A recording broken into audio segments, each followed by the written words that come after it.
For today's video, pag-aaralan natin yung navigation sa Xamarin Forms. So, ngayon, gagawa tayo ng bagong project. Create a new project. Then, tulad nung previous tutorials natin,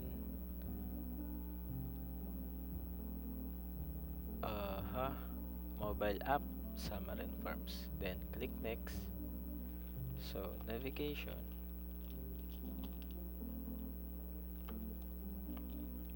Tutorial.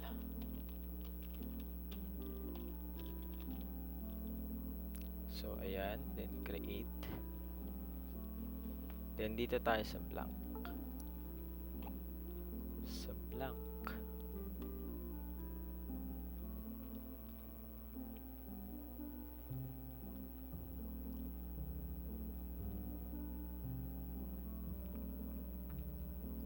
So, hintayin lang natin.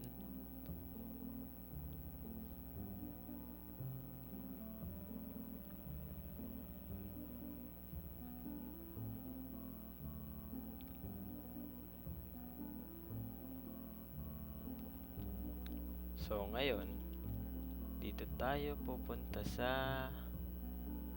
ano ba yan? Sa main page.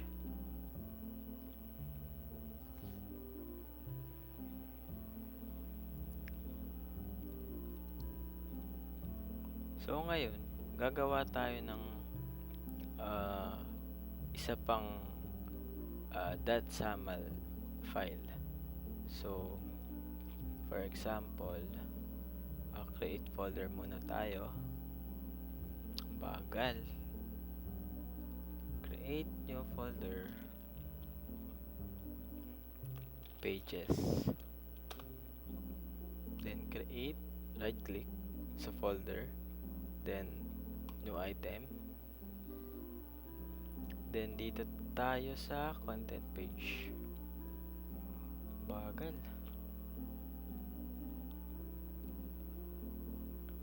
Ayan, content page. So, ito yung, for example, yung ano natin. Ito yung login page. Login page.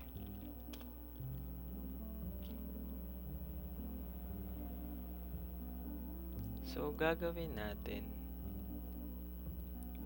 meron na tayong login page, then create tayo ng isa pa na parang ano siya, dashboard. So, content page din. So, meron na tayong dalawang page, actually form na .xaml file. Then, ang gagawin natin is magna-navigate tayo papunta dito muna sa login page. So, dito sa app.cs, parang di-disregard natin tong main page.xaml. So, paano natin makukuha to? Ito. So, dito sa app.xaml, so using navigation tutorial .pages, yan. So, may access na tayo sa dashboard and login. So, mangyayari dyan is meron tayong login page. Hindi. So, meron tayong dito new login page. So, ano to? Dito mangyayari yung set main page as login page. So, ayan. Ang ginagawa nito, itong main page ay sineset na login page. So, yung pinakaunang ilalabas ng app natin is itong login page. So, ayan. So, meron na tayong login page. Then, maglagay tayo ng entry. So, meron tayong entry, dalawa. For example, username, password. So, placeholder, enter username. Then, placeholder, enter password. So, ayan. So, yung text niya is wala. Wag na pala. So, ayan. So, meron tayong dalawang entry, then isang button na may text na login. Ayan. So, pwede na tong close natin pag ganito para mas okay siya basahin kasi wala naman tayong ilalagay dito sa loob ng tag.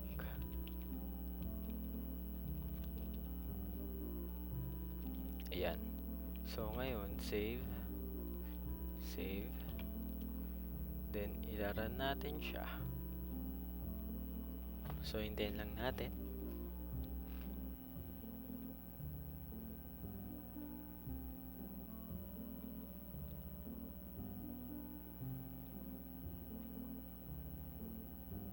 So, lagi yan sa sa unang deploy natin dito sa cellphone or emulator natin is matagal.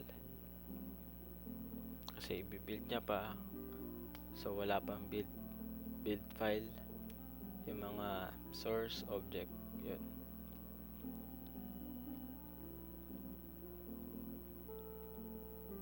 Hintayin lang.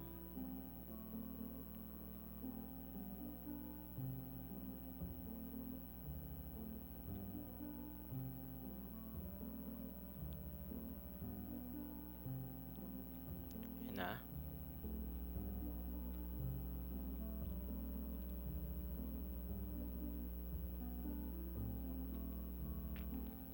So, ayan.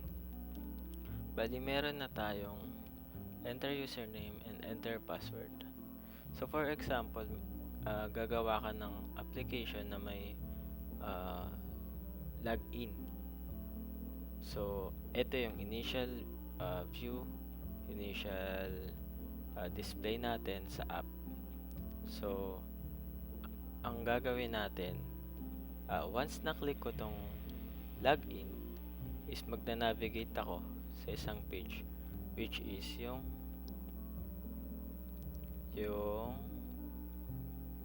dashboard natin, dashboard.xamarin. So, designan natin muna to. So, maglagay tayo ng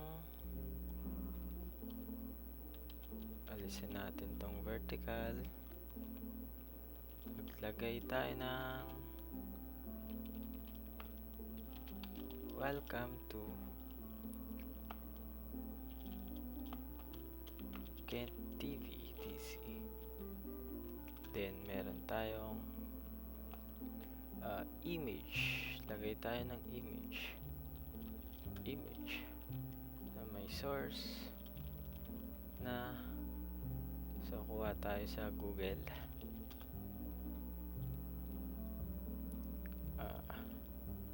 Image natin is parang welcome banner.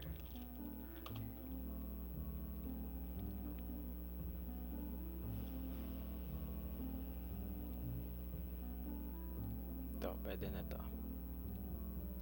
Yan. So, copy image link. Then, paste natin dito sa source. So, ayan. Para magkaroon tayo ng image. Then, height request 200 then width request 200. So, i-indent natin siya dito. Enter para madaling basahin. Then yung close. Wala naman tayong lalagay sa gitna tulad sa HTML. So, ayan. Then, ito yung isi-center natin. So, yung kaninang tawag dito, vertical option, center and expand. Then, horizontal option, center. Actually, center lang to. Para ox. So, save. Then, meron na tayong design ng dashboard. So, ngayon, magna-navigate tayo dito sa dashboard. Pag galing tayo sa login. So, ang gagawin natin, maglalagay tayo ng click function.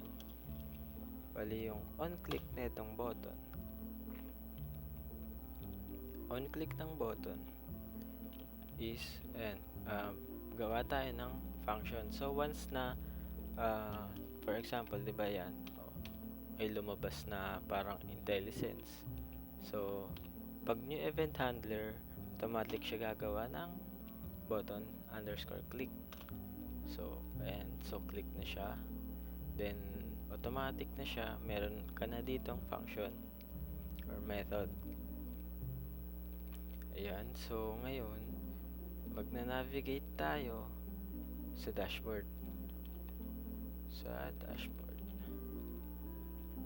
So, eto ngayon, dahil ang namespace natin dito is navigation tutorial.pages na agad.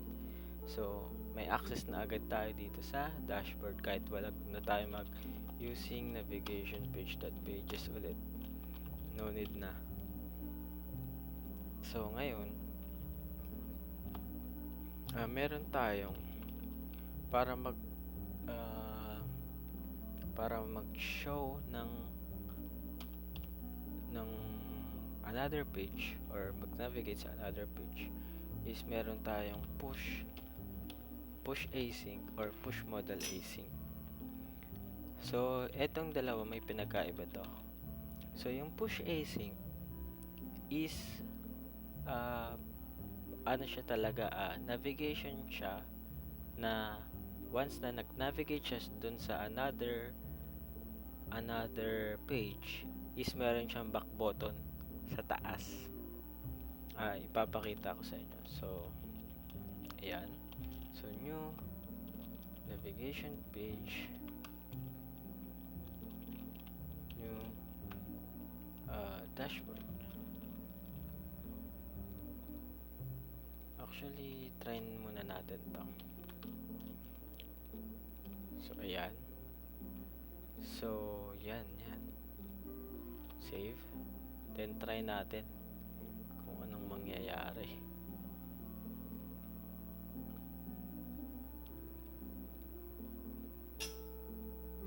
So, ayan. So nag-click. Uy, natanggal. So, nag-click ako dito. Ayan.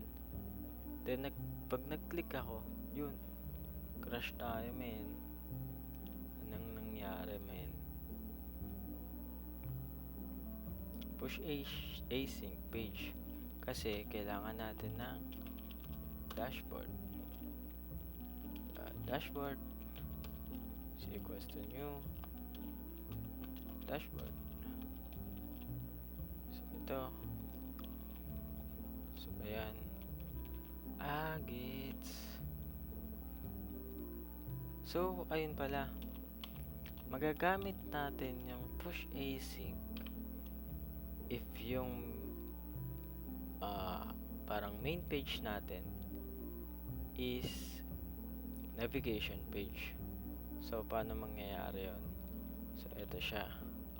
So, mag-new navigation page tayo.